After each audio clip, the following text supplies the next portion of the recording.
Меня зовут Максат, я отец 3 детей, председатель банка Байтушим.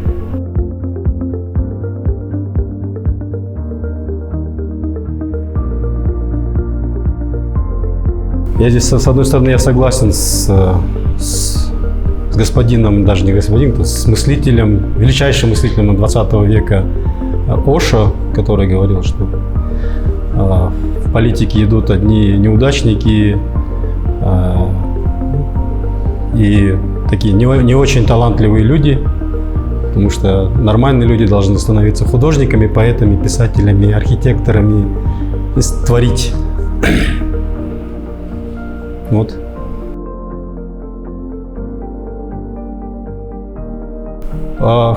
Женщины могут делать очень много, ну, как и эффективные там политики. Мы видим в тех странах, где скажем, на передних рядах стоят женщины, эти страны намного прогрессивнее, благополучнее.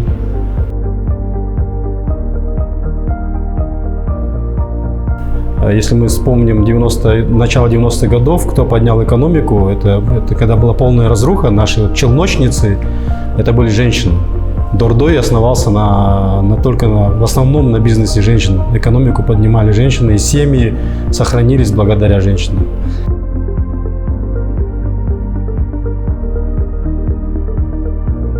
Я бы хотел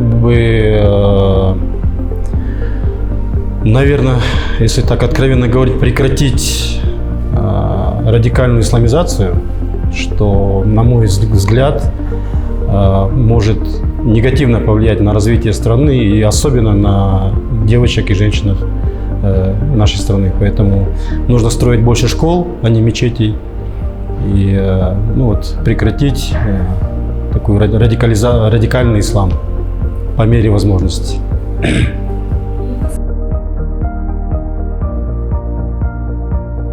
Девушкам и девочкам хотел бы пожелать успехов, быть активными, потому что я сам своих дочек так воспитывал, и они, в принципе, добиваются, наверное, чего хотят.